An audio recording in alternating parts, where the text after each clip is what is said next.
Welcome! In this walkthrough, I'll show you how to add and work with frames in your designs.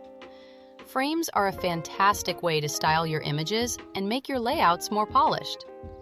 Let's start by opening the Elements section from the Edit toolbar on the left side of your screen. The quickest way to find frames is by typing Frame into the search bar at the top. If you'd rather browse, you can scroll down through the Elements panel until you see the Frames category. When you spot a frame style that works for your design, just click on it and it'll appear on your canvas right away. You'll notice handles appear around the frame. Grab any corner and drag to make it larger or smaller to fit your layout. To fill your frame with an image, head over to the Upload section in the toolbar.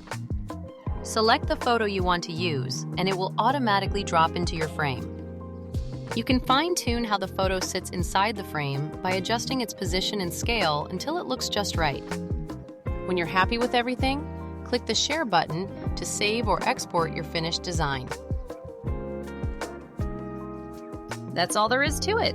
You now know how to add frames, customize them, and fill them with your images. Feel free to explore different frame styles to make your designs really stand out.